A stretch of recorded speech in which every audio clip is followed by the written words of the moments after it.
Yes, welcome to Boost to Better, the podcast that's all about the journey from drowning sorrows in a glass to rediscovering life. I'm your host, Marcus Jones, your partner in this exploration of sobriety, self-discovery, and the pursuit of life that's authentically yours. I'm today 1,100 days sober. So why Boost to Better? Because here we're all about trading hangovers for real highs and numbing out for deep diving into what makes us tick. So each episode is an invitation to join a community of individuals just like you who've decided to rewrite their stories and embrace a life that's clearer and undeniably better. We're not here to preach or judge. Instead, we share stories raw, real, and sometimes a bit messy because we believe the path from boost to better is a personal, unique journey worth celebrating. So whether you're on the brink of your own sober journey or simply curious about what life looks like without a constant cocktail companion, this podcast is your safe space. Expect heartfelt conversations, expert insights, and a few laughs along the way as we navigate the twists and turns of this transformative journey. So grab your favorite non-alcoholic beverage, settle in, and let's deep dive into the stories and lessons that will inspire you to trade hangovers for hope and life that's undeniably better.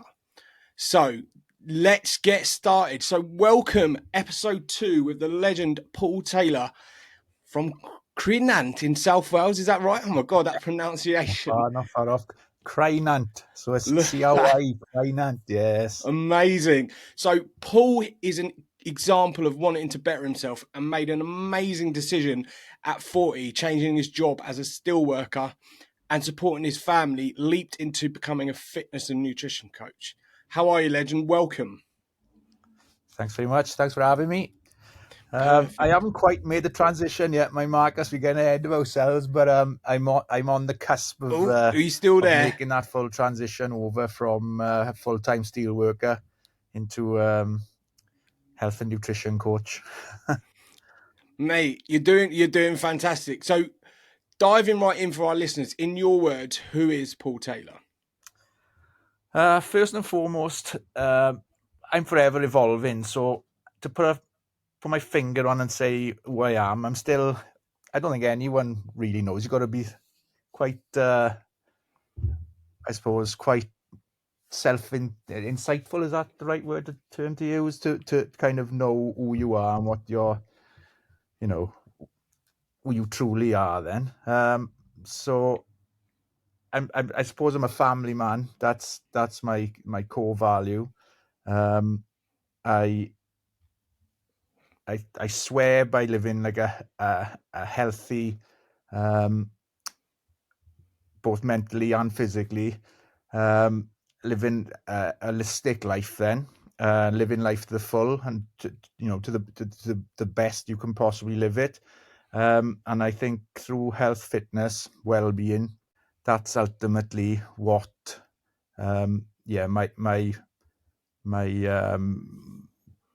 what word would I use?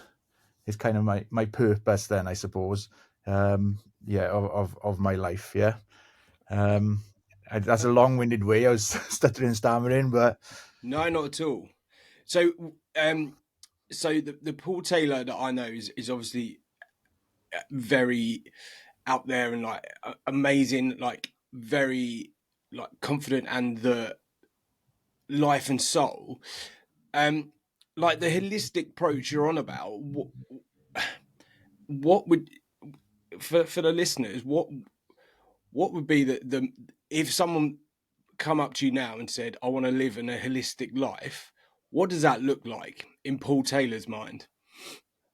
Yeah. So again, going back to being like a physical balance, mental balance, and everything that comes with that. So kind of living as optimal a life as you could possibly live without overthinking things. Being like I say, balance is a term we use, but I don't think we're ever actually balanced. But coming to terms with that we can excel in an area, but that doesn't necessarily mean that that something else isn't kind of offset. So when coming back to the booze thing, from a social standpoint, I probably would be better staying with the booze from my current social circles, because I engage more with my friend group, my peer group, especially around like with the rugby and things like that. So, but from another side of things, from my personal holistic view, I want to pursue and go full time a career in health and fitness. Now booze has a detrimental effect on that. So from my perspective now as holistic, it's forever, it's moving. In order to get to that place and be present in mind and body, I need to be uh, rid of any distractions, uh, such as booze, because that sets it, beer and having hangovers and things just set me back so much. And you'll probably tell during the conversation when we start talking about it, it kind of brings me down a notch, because like when I've met you over the last year or so, when we're away on these quarterly meetups and what have you, I'm kind of high energy because I'm in that zone, and like I haven't had a drink or anything, but you can see that I'm full of enthusiasm. But when we start talking about this now, you're gonna have to try and to pick me back out. So it's interesting you said about that, and you're saying about sometimes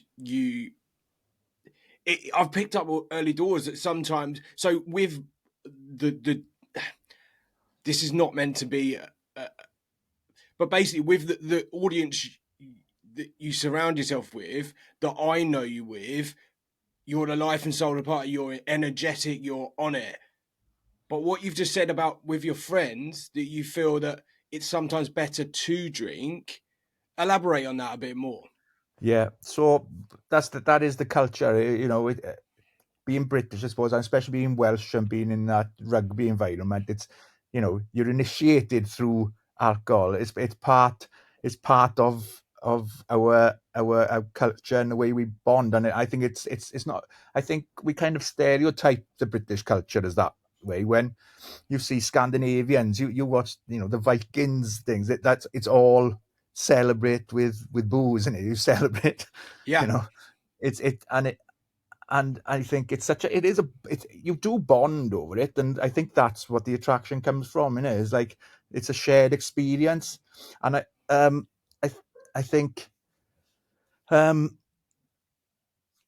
that's the thing about coming away from it then, and then you kind of get pressure, and you do hear that it's the only kind of drug that people kind of like give you shit for jacking in, don't they? What's the matter with you, like, yeah, they wouldn't say the same for bringing like a bag of cocaine or yeah, whatever. So, but I think that because it's coming from them, it's their person, so they don't feel they can enjoy a drink with you then, so they are missing out. It's a personal thing for them. yeah, So I've like discovered this over the past couple of years, is that when I'm out with people, like I've tried not to drink. I've kind of like it's a term I've kind of come up with. It's I don't know, it might be a term. I guess a pseudo sobriety then. So it's like it's not quite. What I try to do is say, right, I'll only drink on certain occasions, and I'll try and control when I drink. So if I'm going out for a meal, I'll have I won't deny myself a pint, but it doesn't work like that, because you're still in that mind frame of you've still given yourself that they're out. um that out, exactly, that tolerance, and you're like it's just to me, I think it's either got to be I'm in or I'm out. There's one thing or the other. When it comes to booze anyway, there's no way I can control it. So by saying now that I'm going to go 12 months, um and I've like been over Christmas. I am drunk since the 23rd of December. I know it doesn't seem like much, but I've No, been it's over incredible. Christmas, all the way through Christmas and my birthday as well. Yeah, Not which a is drop. amazing. Um, and that's something that I didn't do last year, even though I tried last year. I went out on my work stools. I didn't drink, and that was down to my accountability group. So, but I did have drinks through the Christmas period. So like for Christmas dinner, I had alcohol and things, and it led one thing into the next thing. The rugby season, the international rugby season kicks off in early February, Yeah. and then you're looking forward to your next pint, then out watching Wales play. So I thought this time enough's enough. The 23rd was, I felt like shit. I felt like I get depressed, really depressed after when I'm hungover, and I think that's what your friends don't tend to see either. They just see your drunken side, like. And when you see that, your wife is like, what are you doing? You're ruining everything type thing, Yeah. catastrophizing it, I suppose. But sometimes you need to hear that. I'm thinking, I'm not going to do this no more. I'm I'm trying to lead by example and be a good coach. Um, and then I'm not living the life that I'm trying to coach. I'm not living by it Yeah. truly. Even though from a health and fitness perspective, I probably am, but from a lifestyle thing, I'm not.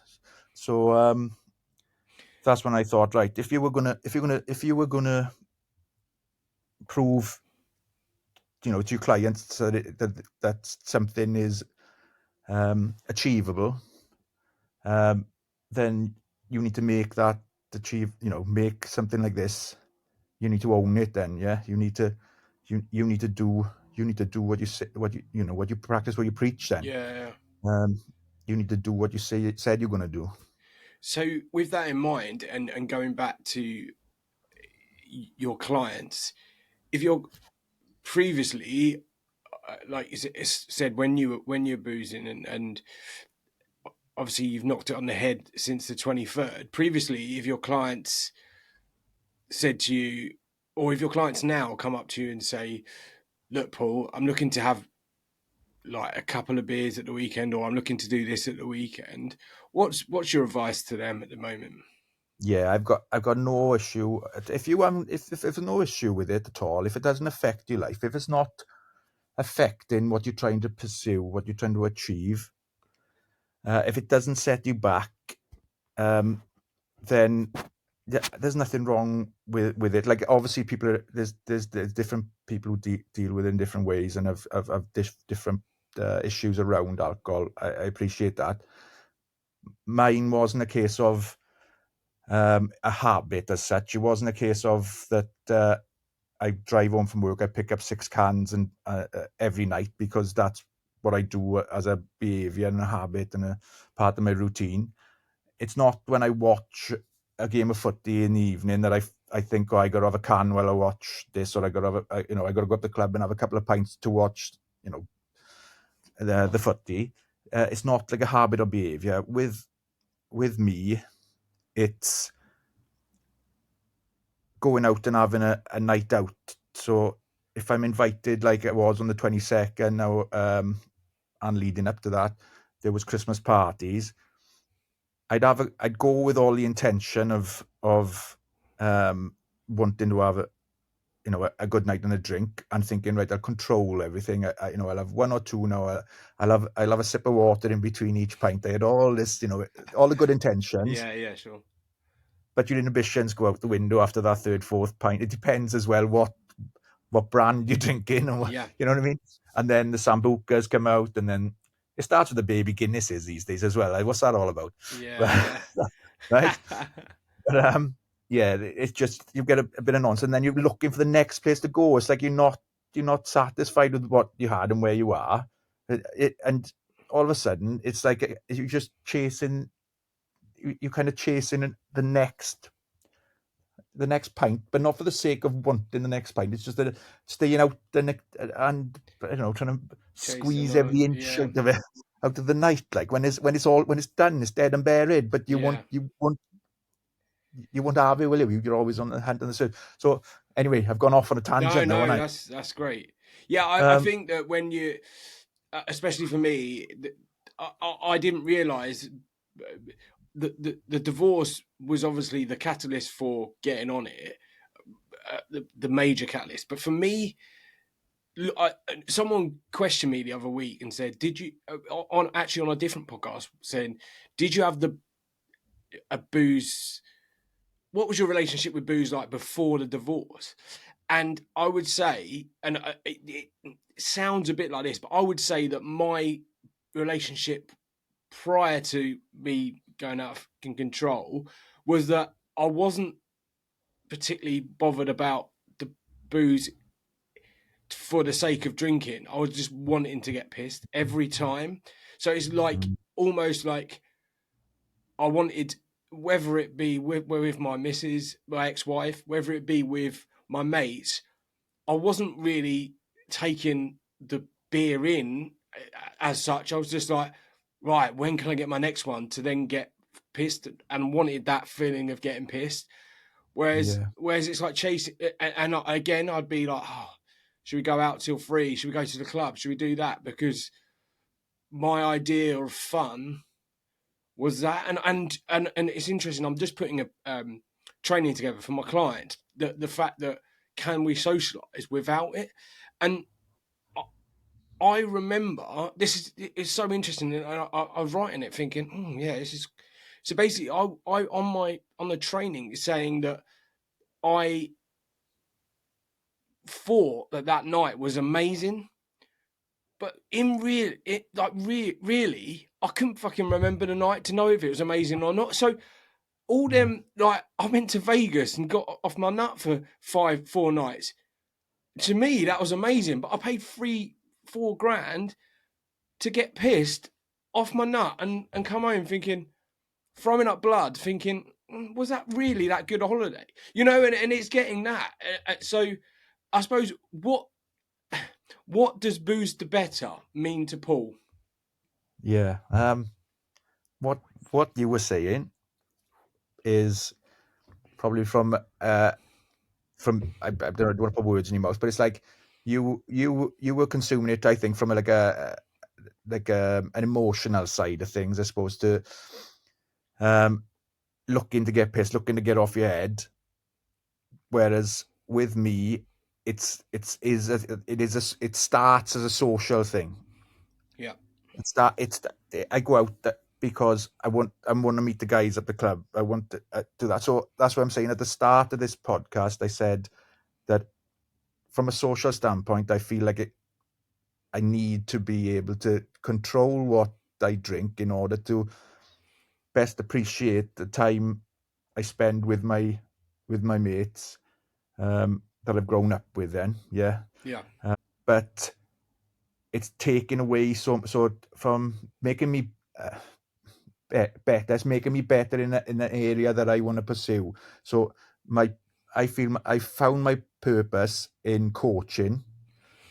Um, like having this experience, just speaking with you now, just connecting with you, is it's broadened my horizons so much, and I crave that more now than if they're my friends. They're going to be there forevermore. They're going to ask me I could go for a pint this afternoon. I could call them up and say, look, do you fancy that there's a game on down the field? So I just been down the field, right? I didn't have to yeah, leave. I could have sacked this off now this afternoon, and yeah, I'd message you going, oh mate, something's come up. yeah. But I've been looking forward to this all week, All right? week, yeah, 100%. All week I've been looking forward to this. Now, this has given me a reason and a purpose not to go and like the village side now of Crynant or Cryniant or whatever you called it. We are playing a local team that are just down the road from me, and there's like 4 or 5 of the guys that play for that team for Torna RFC. They are top of the league for the grassroots level that we're playing down there. And I think it's 4 or 5 of those boys are either gym members or PTs in the gym. Yeah, So I've got a lot in common with them as well. So it'd be easy for me to just sack this conversation with you now, Marcus, yeah, and go out on the booze and go up the club on the lash. And I say on the lash, I say a couple of pints, but as we know, one pint ends up in 5, 6 pints, and then coming in knocking the door because I haven't taken my key, having that stare down at the bottom of the stairs with Melanie, and then waking up tomorrow with a sore head, going, why did I do that? And I'm back in a stinking hole.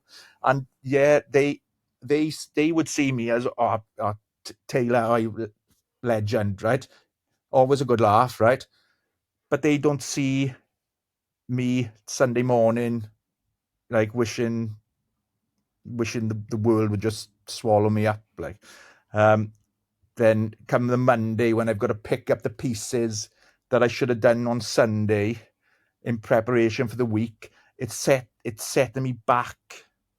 Yeah. I'm trying to catch up on things, and things become overwhelming. Like on the 23rd, I'd left. The intention was to go out on the 22nd.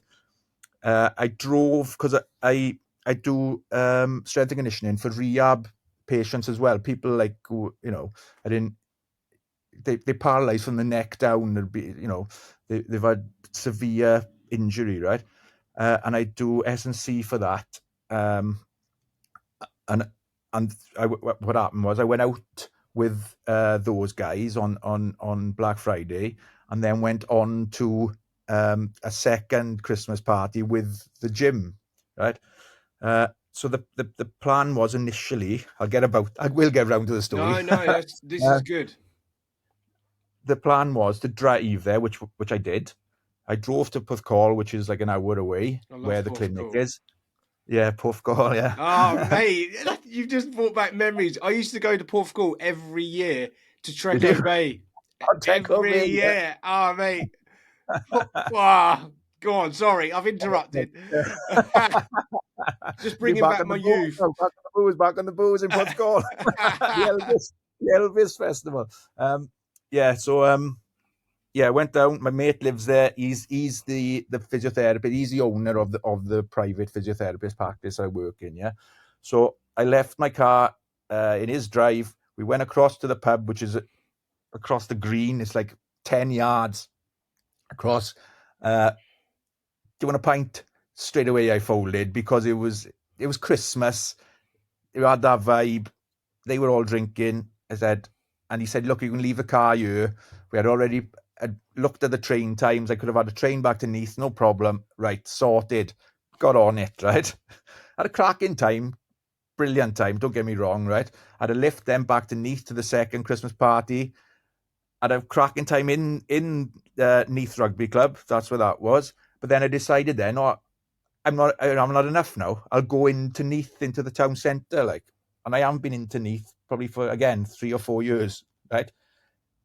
It's like the apocalypse in Neath.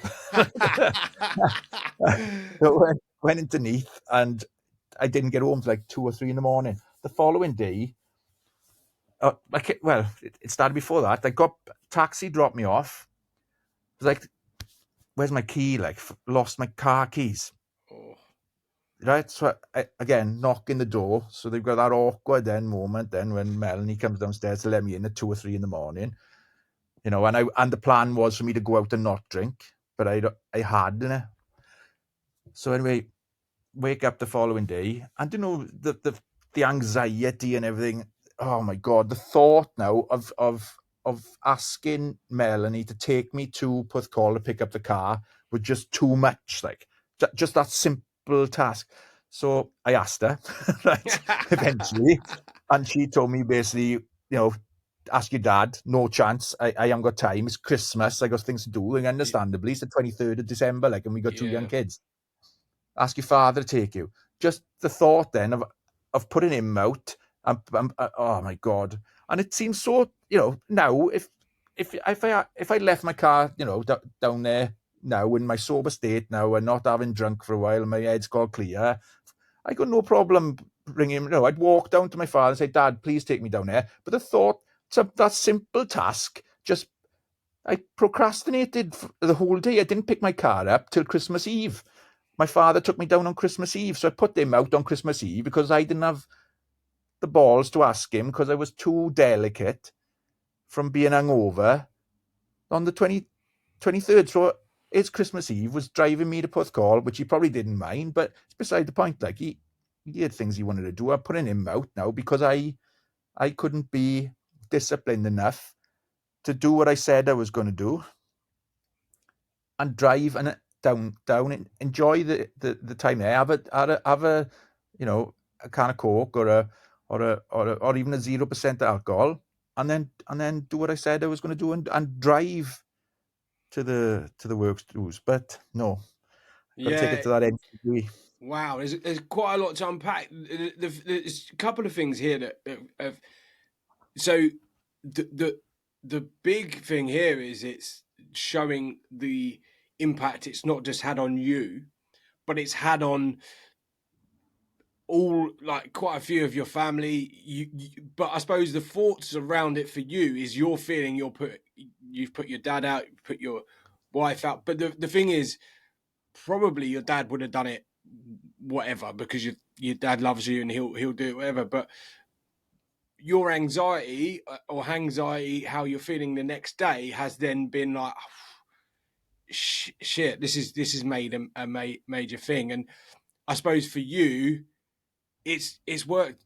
It's twofold, isn't it? You feel it's your thoughts as well, because you know that because of what's happened, your thoughts are probably like, oh fucking hell, this is because of what the booze has done. You're like, oh, I've put two people out, I feel like shit, I potentially lost my keys. All of this, you're building up to a bit more. And my second thing for you is, do you think you'd have had a even better time without it? I think I would have had a good time. Yeah, I think I'd probably, I'd have felt, I'd have had. Do you know why I'd have had a better time? Because the next day I would have been able to appreciate what I had done. I wouldn't have had any. I wouldn't have had those, like, say, those thoughts and, oh my god, what did I get up to? Thinking, what did I do between year and year? I'd have appreciated the moment a lot more.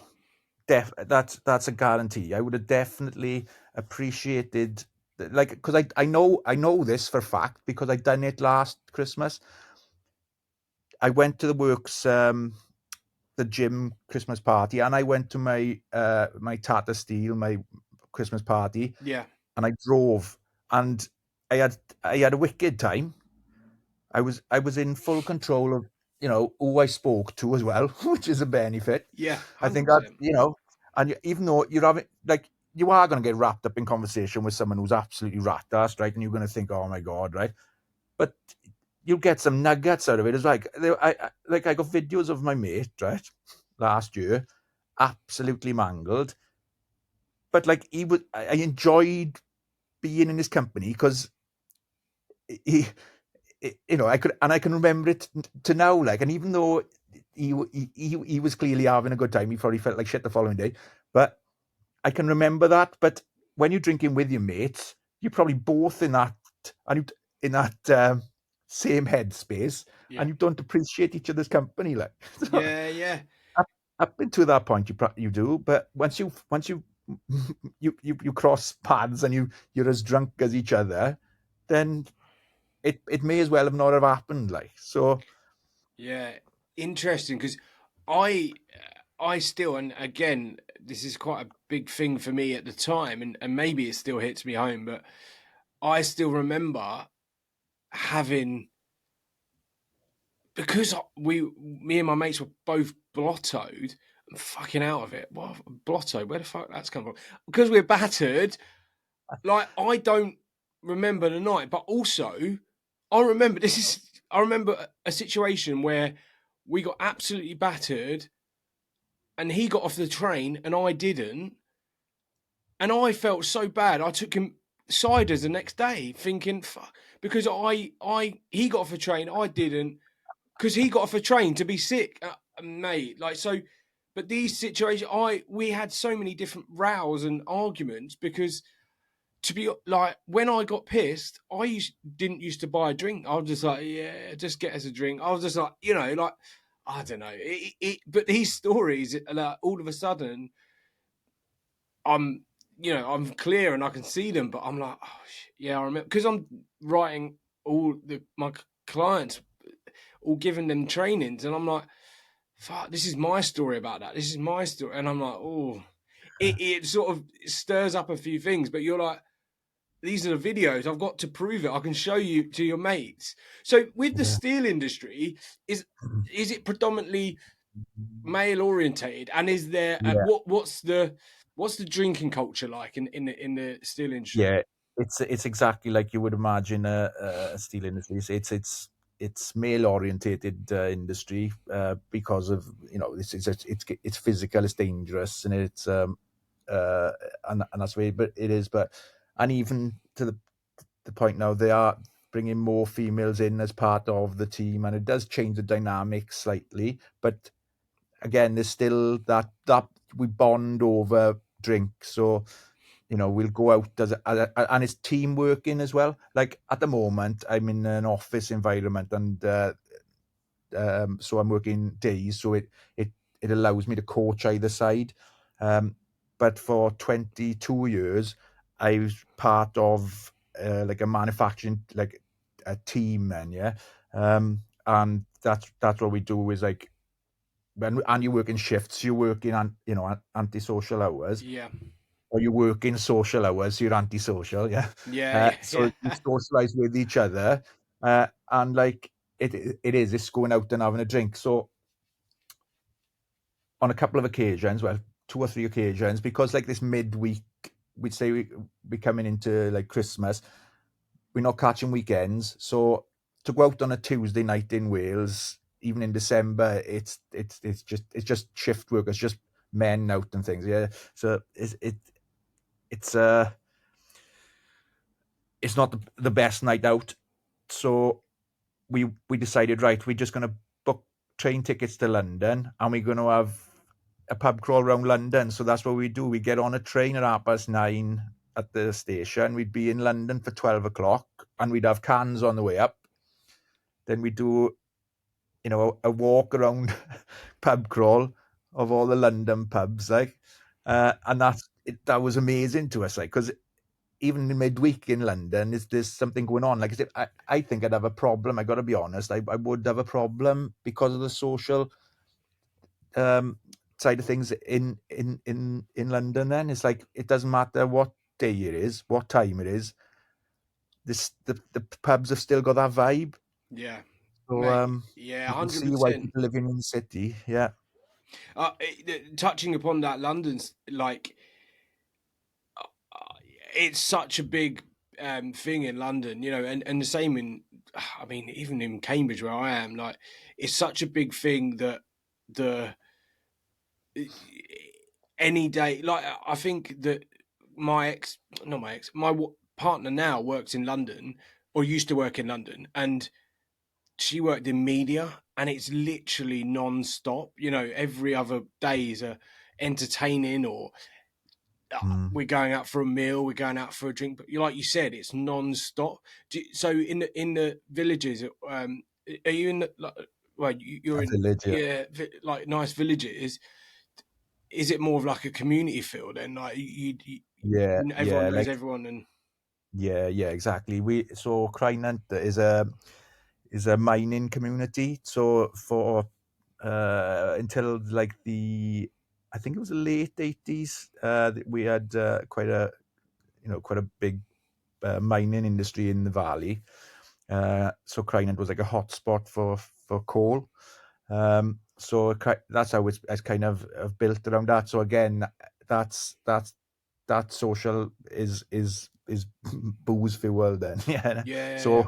wherever you are, you're engaging over some form of alcohol. Yeah. So So um, is Cardiff your biggest? Swansea's our Oh, closest. Swansea's your closest. Cardiff's our biggest city in South Wales. Yeah, Yeah, but yeah, yeah, and it's amazing in Cardiff. yeah. But Cardiff's great. there's plenty of in Cardiff. I got to say, Cardiff was better than Swansea for having like non-alcoholic beverages. Yeah, So having 0% beers and things. You had options in Cardiff, whereas perhaps you'd have like one every now and again if you were out in Swansea, like, so, because it feels like Cardiff's more of a developed city. yeah, yeah. It's uh, it just it yeah it does. That was a funny thing, right? this is a good story, right? Um, we went to watch Wales. When was it? I think it was Wales, New Zealand. I took my daughter to watch Wales, New Zealand, and I wasn't drinking.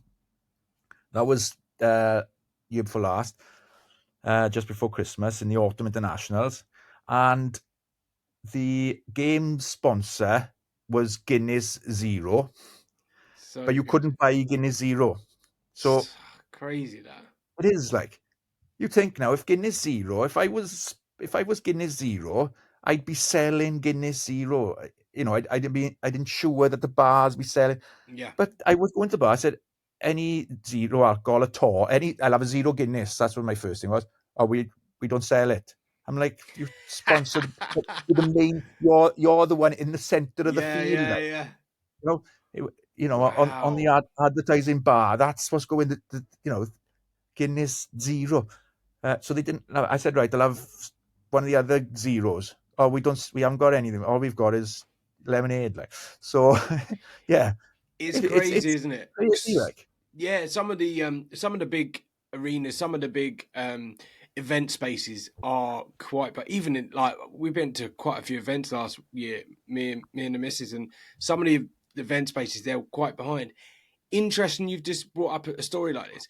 We've just been for a New Year's Eve, like a 7 course taster. I won't say the name in case they come and sue me. However, we went up to there and everyone got a welcome champagne, no non-alcoholic options.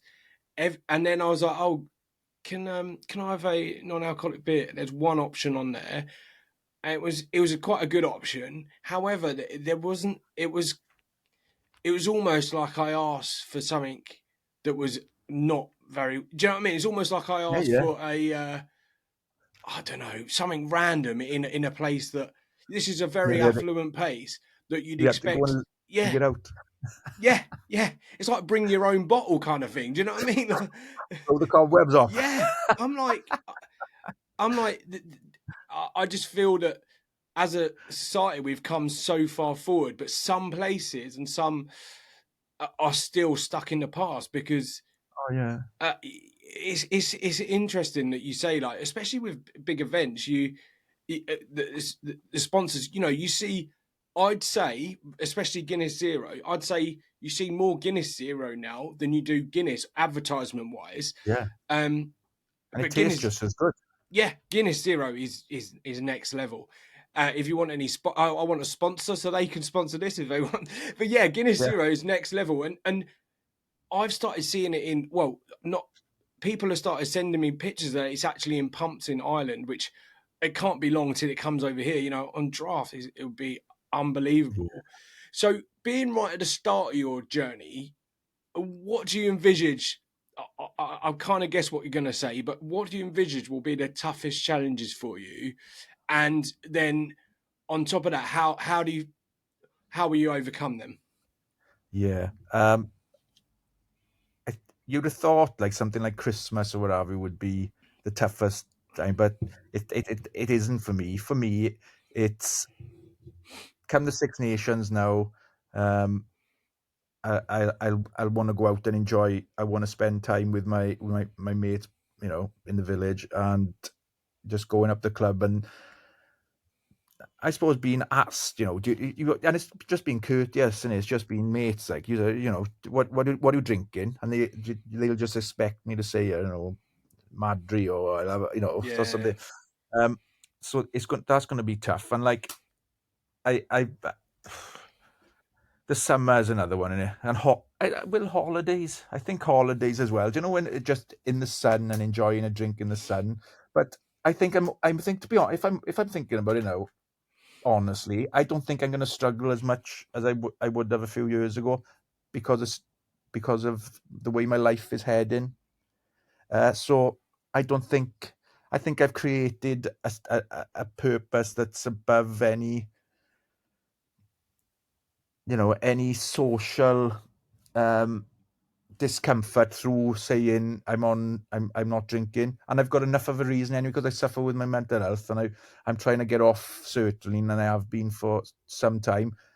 I've I've worked my way down now to, I think I could probably dropped down again. I've worked my way down to half the amount of sertraline that I've been on the past 2 or 3 years. Wow, incredible. Um, so I'm working my way down through that. I'm building my client base. I'm working with people who are got significant physical injuries and neurological injuries, and I just feel like this is a piece of piss at the moment. And I know I'm only I'm like not even 2 weeks in, but just the from doing it previously and thinking to myself, not truly believing that I could do it for 12 months. Now saying it like I'm going to do this for 12 months, and hopefully jumping on a call like this again, and jumping on your Yeah. podcast again if you have me back Well, in this 6 months' 6 months time, time. we're 6 months time. We've got it Yeah, planned in, so we're gonna follow you on this journey. And I think you've hit. I just feel like with you, the focus now is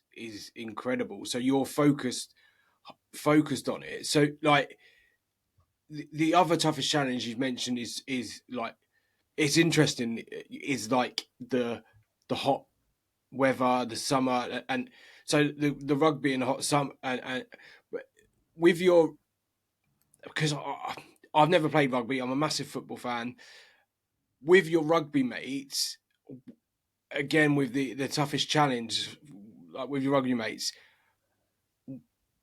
what what do you what would how are you going to deal with their like? Because I know it's a well drink kind of atmosphere environment. yeah. How will you deal with that challenge then? Like when they I come up and say it? I'm just gonna laugh it off because I've already had the banter this weekend, even down, spending time yesterday with a good friend of mine. Like when uh, when I said, "Oh, I'm just going to be boring," and he just went, "Well, more boring." So, Yeah, so, so even when I was drinking, he said I was boring. But he's one of my best mates. Like, and it's just a bit yeah, of banter. But um, yeah, it's not boring, is it? It's not boring. It's just I think people just want social connection, and if they are having a drink, they enjoy a drink for the social side of things as well. They like to do things. Like, people are tribal, and so it's like if I offered you a meal and you turned it down, in a way, I kind of take it personal. So if I yeah, offer you a drink and you don't accept that drink, you're gonna take the person's yeah, gonna take it personal. yeah. You know, and I think that's what it is. It's just people where we know people do things for Based themselves, on and themselves. you know what I Yeah, mean. That's human nature, like, um, and yeah, they're doing it for them, and so the them offering me and giving me shit is just them kind of wanting to be connected with me and vice versa. So yeah, I'm not going to take it personal. I just need to be strong in myself yeah, and think of it in that way. What's the word I'm looking for? Reframe it then. So yeah. reframe it from their perspective. Love Think, that. look, the only reason they're asking me to do this, the only reason they're giving me this shit is because they really want to be in my company. They want to share an experience with me, and that experience involves booze. But if they were to ask me, "Oh, do you want to go and watch the footy?" That's a shared experience. That would probably bring them exactly the same thing, and we both say we both didn't drink. It's a Yeah, shared experience. It's just I think because we're simple creatures, the first thing you do is like, "Oh, what beer do you want?" Because yeah, I done it last night. One of my clients' uh, wives made me and Mel a Thai meal, so I picked it up um, last night. Drove home, ate. It was amazing, right? Stunning. I posted it on Instagram. It was stunning. So I messaged Matthew. I said, "Oh, what does Lynn drink?" That's the first thing I said. You yeah, know. yeah, So yeah, he's like, well, she doesn't drink. I'm like I said, oh no, what am I going to do? How couldn't think of yeah, anything else. I couldn't think. there was nothing else I could think I could give her to say thank you other than booze. So it's Yeah. that's how much ingrained it is. Like Yeah. Wow. so, it That's is. It's so the first thing interesting. that you know. I don't know, for even like a 15, 16 year old. What are you drinking?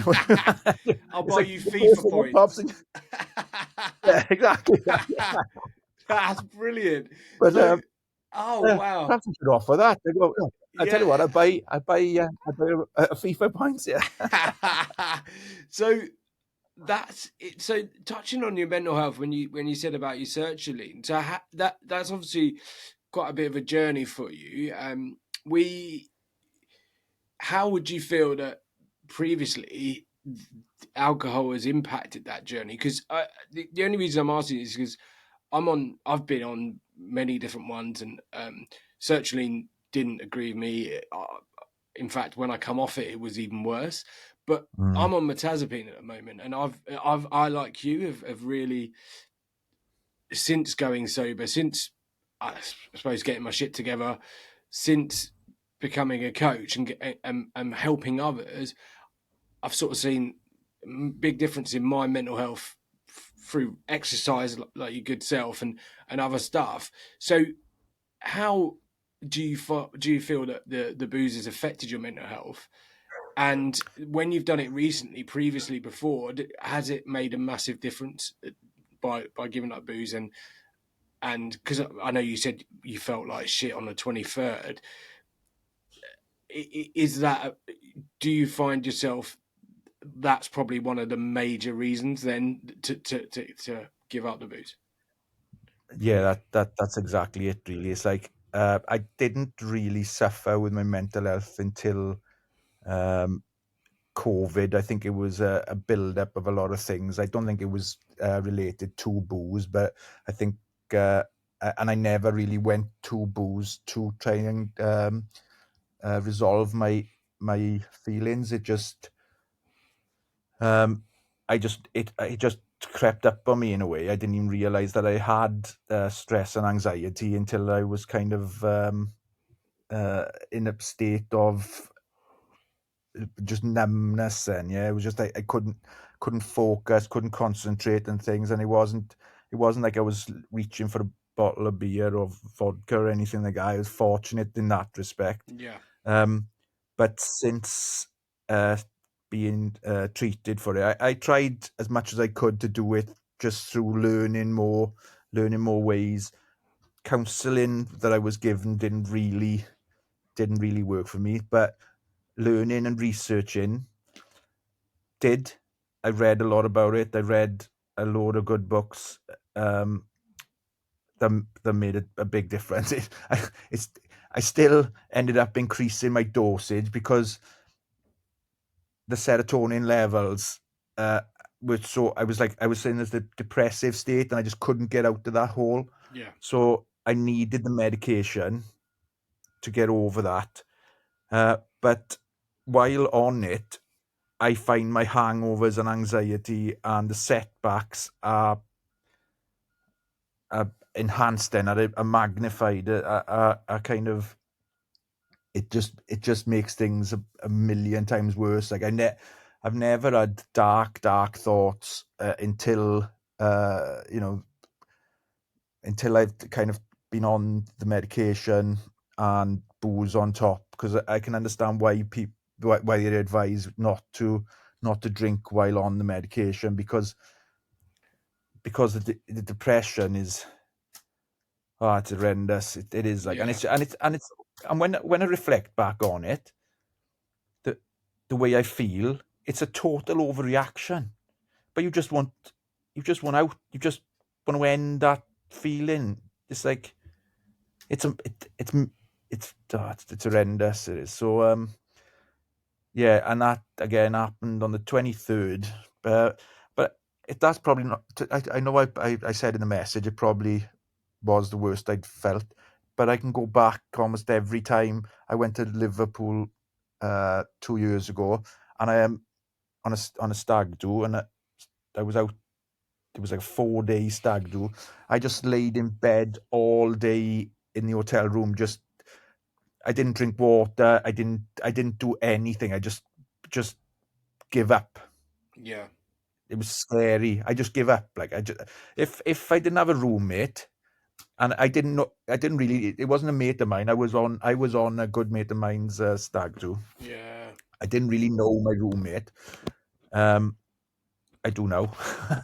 But if he hadn't been there, I probably wouldn't have got on the bus. I would have probably just I'd be there now. I'd be there now. I'd just be dehydrated and um I I, I honestly I'd given up on everything. Nothing meant anything to me. I just didn't want to be. Yeah. And like say you speak to me, and this was during my time with you Yeah. on the Paul Mort in the Alliance, Yeah. and everything around that before going, and the day, the Friday, the Saturday was great. On the Sunday, oh my God, it was. And I said, Callum on my accountability thing, he just said, you need to sort your head out. Keep this video. I've kept it. I've never looked back at it, mind. But I've kept it on my phone. It's on my cloud. If ever I need a reason, if I ever get to that point, and I might be tempted to have a drink Yeah. that much. Yeah. I don't think I will. I don't think I'm not that personality. I'm fortunate that way. I know that some people they've got that. It's a lot deeper than it is for me.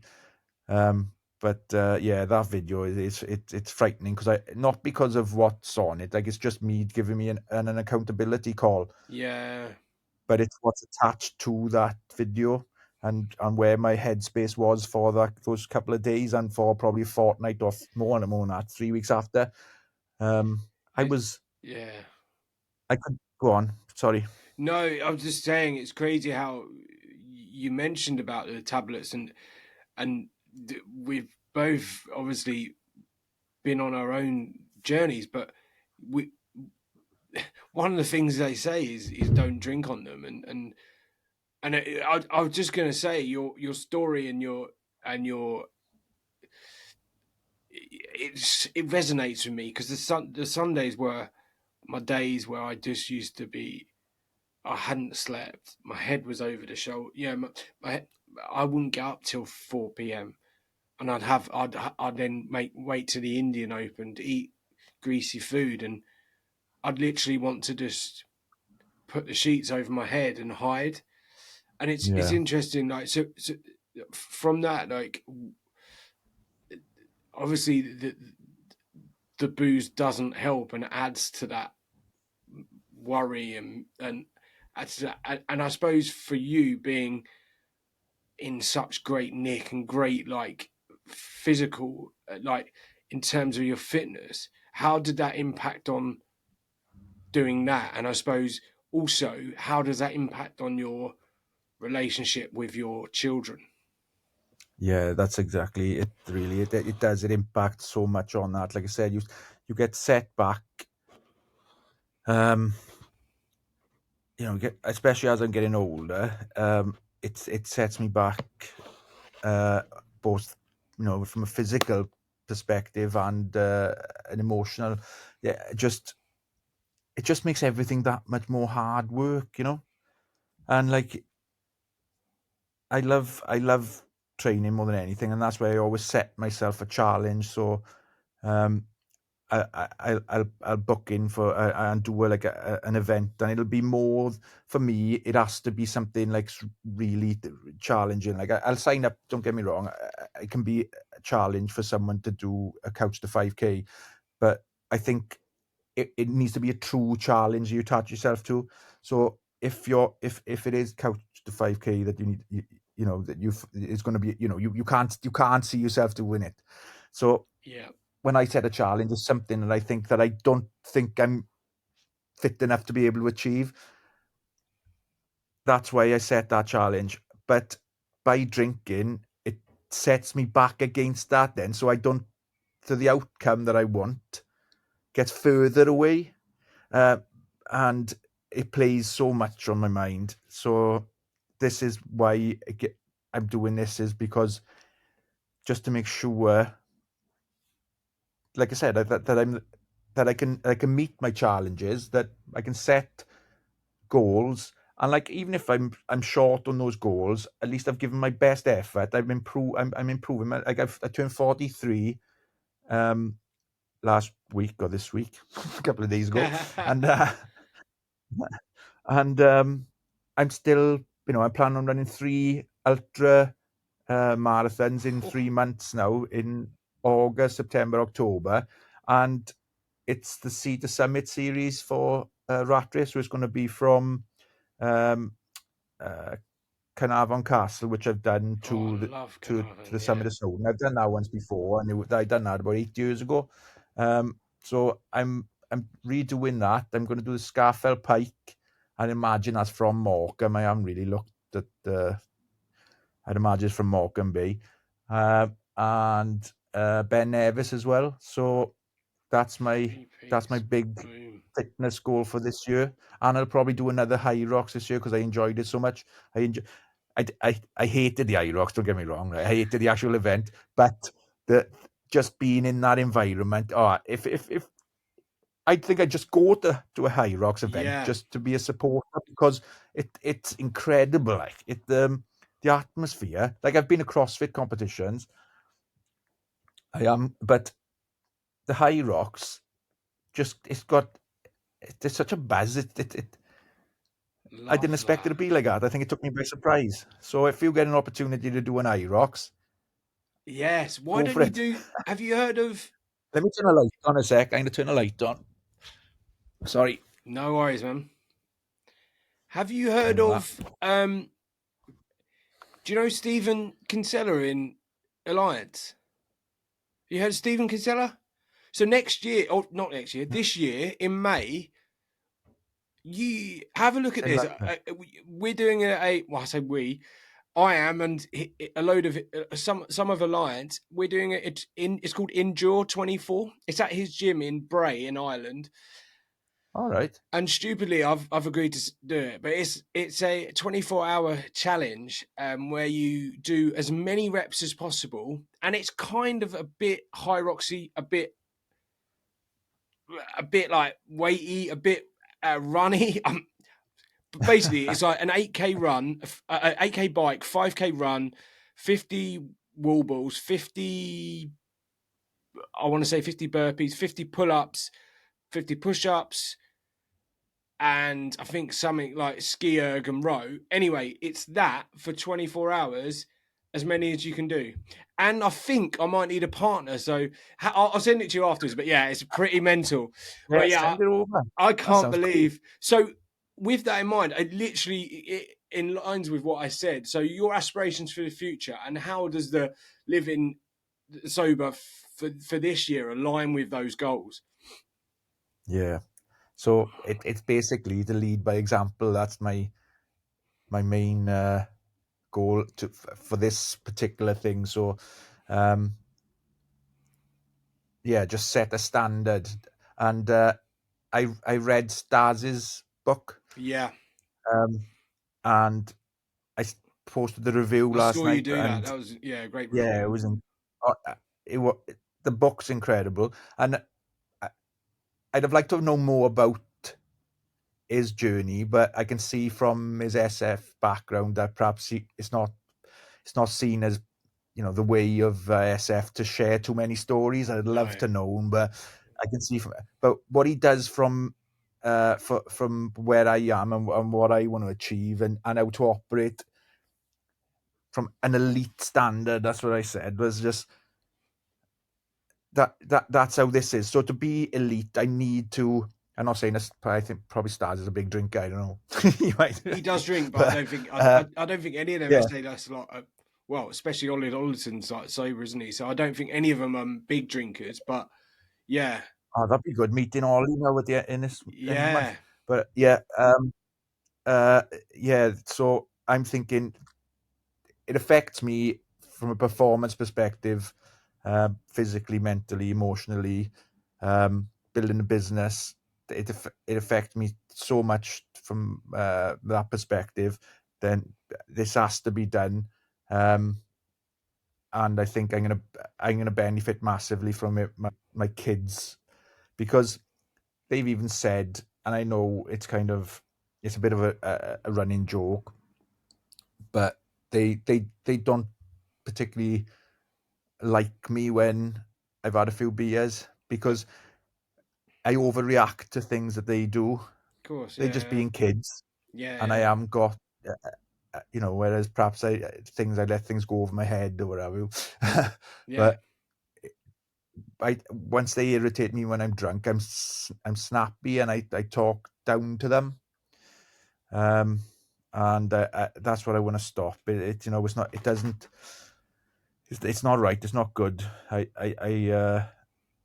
kind of I said every time that I'm over, look, this isn't going to happen again, but it does. So yeah, this yeah, is the line in the sand once and for all. And I've put a lot of I put kind of a lot of weight into this time now by doing this with you, yeah, and telling whoever I'm telling that just a wind up as well. I'm like, oh, I'm 13 days sober now. yeah, I've been sober for months, right? It's yeah, not that's this isn't like a big deal. But what I'm doing now is saying I'm going to stay zero booze, zero alcohol, e- even on night out, like yeah, even when any um, social occasions and things are going to be zero alcohol. Mel asked me Christmas, have you ever tasted a snowball, Advocaat and lemonade? yeah. Have you ever tasted them? Oh, Well, Mel they're enjoys them. rank. They're proper old school, aren't they? That and eggnog. Yeah, yeah, yeah, exactly. Well, she lives on them, Chris. They Love like it. protein shakes With to a her. glacier So cherry. yeah, that's right. Yeah, but she Love does it. the Morello. Is it the Morello shed on something? Oh yeah, Anyway, yeah, yeah, one yeah, with the yeah. juice. Yeah, yeah, She yeah. pours at it. I Right. love it. I enjoy them, right? But Yeah, yeah, this yeah. year, when I was like, no, and she, are you seriously doing this? She said, and I was going, yeah. We'll see, innit? Because I've said, and it's again, Yeah, it's it's like, interesting this. yeah, it's like she's seen now that I've gone through Christmas. I've been longer. Like I've said, I keep repeating it. Yeah. I've been longer No. than this. I've been zero alcohol longer than this, but not said that I am. Yeah. So it's just, but because over Christmas I said no, I'm not drinking, not drinking. It's shown her that I really mean this now. Yeah, yeah. You know what I mean? So she doesn't even ask now. I know it's only day, but when I Oh, say I'm yeah. zero alcohol, she knows I truly mean it. Whereas before it was a case of, oh yeah, yeah, yeah, yeah. Do you know what I mean? This is key So because I think this as well. Like, obviously, we know quite a bit about this. Is like do what you said you would, but if you don't do what you said you would, the opposite happens, right? So with yeah, Mel, it's obviously that she doesn't believe you because why would she if you haven't done it before? You haven't stuck to your word yeah, before. So exactly, yeah, living to your values, living to your um like means, and also not breaking that value piece is yeah, as exactly, key as yeah, that. Yeah, I found that. But the great thing is you're 13, 14 days in now, and the fact is that she's already starting to believe you, right? So this is yeah, the power that has on your relationship with your yeah. In that wife, in that short window of time, yeah, but also then the better you'll be with your kids, the more of a role model is. I guarantee when we have this conversation in 6 months, the further along you'll be in your business. yeah. It's just that I, I said it to someone today after playing golf. It's that it's the momentum which is key, but it's also Yeah. that as you know, like we're obviously stick to the journaling, the making sure we're better today than we were yesterday. But that's that compound interest. You keep doing that, You you just know. took a word. That's what I was going to say. Yeah, Yeah, I was just about to say that. It's the compounding of each little step forward. little change, little positive 100%. change, little progress, and it does, it compounds and builds and gathers momentum, and just by Mel now believing that what I'm telling her is truth, it kind of fuels me to want to carry on, because um it's like being patted on the head like a dog as well. Being, Right. that's all I'm looking Yeah. for, is to be, oh, she's accepted what I'm saying. Like Yeah. you know what I mean? And I know it sounds thing, but again, it comes down to you. It does down to ego. It does, like, Well, because yeah. Being proud for you, being proud for Mel, being proud for your kids, being proud yeah, for your dad. I know, like, but it is still like I still get a buzz when my dad says he's proud of me. Whether I'm back when I'm 8 playing football or whether I'm, 40 now. I say now I'm 40 this year, but by saying 40 now and getting that proud because you've run a marathon or because you've done Goggins or because I'm yeah. 1,100 days, so that still means a lot. And if you're if Mel's saying that to you now, you're like, it still hits the same way, right? Yeah, it's awesome. There's nothing like it. No. So my last question, and thanks so much. What advice would you give now to Paul in his drinking heyday and at the height of your boozing? And yeah, so what advice would you give to Um, Taylor, who's on it not all the time, but who like the height yeah, of his drinking? Like yeah. drinking out of a welly Couple of weeks, at a golf, couple of weeks ago. yeah, drinking out of a welly Oh whatever yeah, your those. rugby initiations are. Yeah, Tell me about enjoy these those. rugby Enjoy, initiations. enjoy those moments. Enjoy them. No, If you it's like, can, these rugby initiations, I know they get. oh man, yeah, they are. They gross. They gross. But again, it comes down to that thing in it, that social interaction, um, and wanting to be part of something. But I would say this is what, I've thought long and hard about what I would probably say, and it would be to not to get sucked into thinking that that's your identity, and that's Oh, why people like you. That's why people want to be with you. That's why people want to socialize with you, is because you're a bit of an header, a bit of a lad, like, and you can drink the yard, and then don't attach that to your personality. that's a And fire you know response. Love yeah, that. if they true mates, if they true friends and people that you want to connect with and have lifelong, interactions with, they're gonna love you whether you're poor, and they'll understand as well. Like, from my perspective, yeah, perhaps I am more leery, perhaps I am more of a character when I'm drunk, and they've attached to that, and they want to bring that out in me, but they need to recognize that I'm not like that the following day. Yeah, They not waking up next to me the next day when I want to, you know yeah.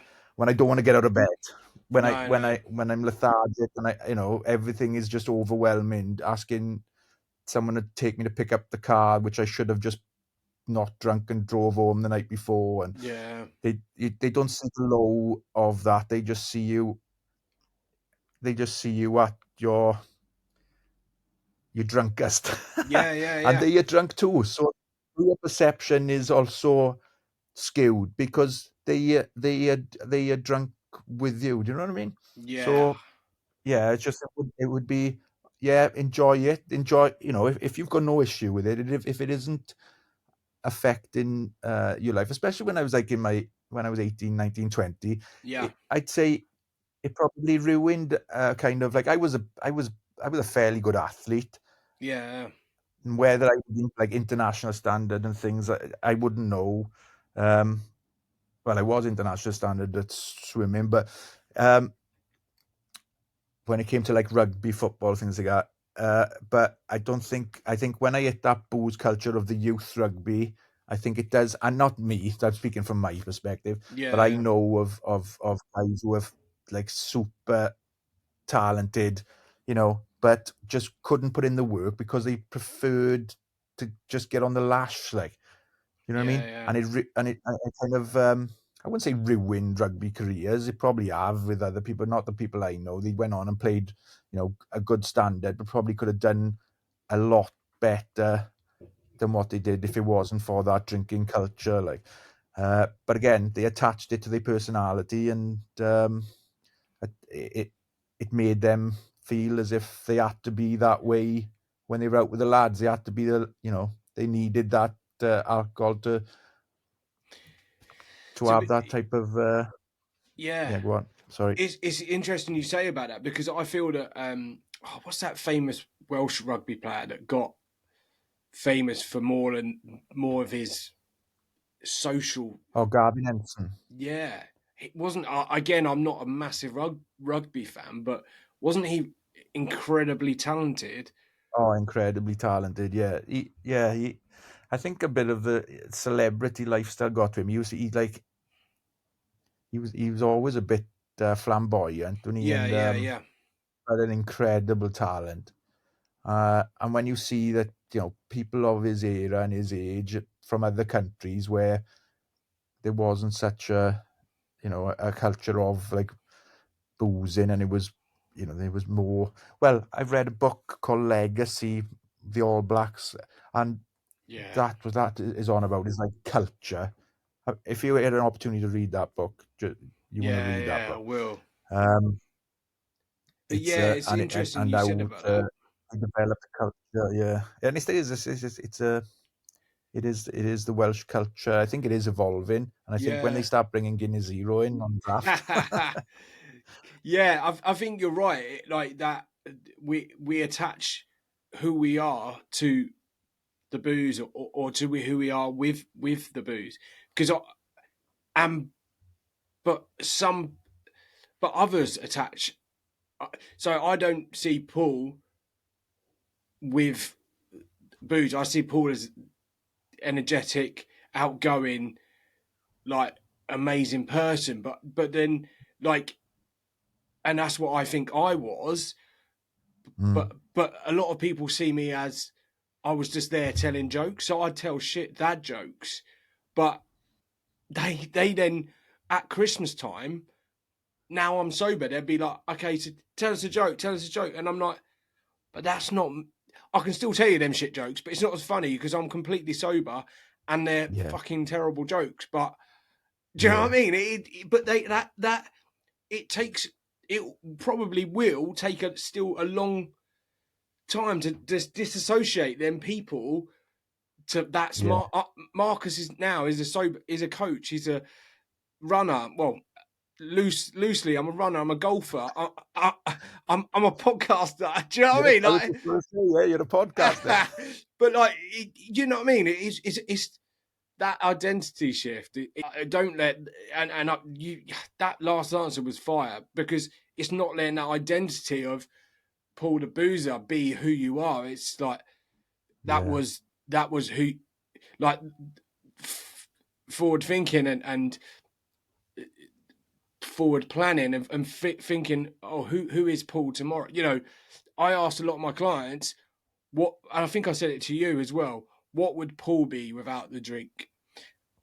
What would Paul Taylor be without the booze? Good dad, steel worker, fitness guy. Do you know all of these things? A good rugby player. All these things aren't, the booze label is not, but like, yeah, it's such an interesting concept.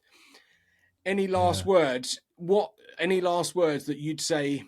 Um, I know it's only 14 days in or 2 weeks in, but what would you say is the biggest benefit you've found so far going Yeah, sober? coming on this podcast, mate. I got to say Oh, that, haven't mate, look at that. I? Fucking teed him up. He's knocked out of the pot. Yeah, And there we that's are. it. Like, I think for me, it's a pleasure to have you on. And also, like, I think stuff like that, the networks I create and the people that I gravitate towards, our energy, our this and that, and are much better now I wouldn't have met great people like yourself if I was still on the gear and pissing on the piss every weekend. So Yeah. I appreciate everything. I appreciate, mate. You've been amazing today, and that's such a deep and an amazing conversation. And I really appreciate you, Paul. Thanks for coming on, and yeah, mate, you're a legend. Thanks so much. Thanks for having me. Awesome. Cheers, Mark.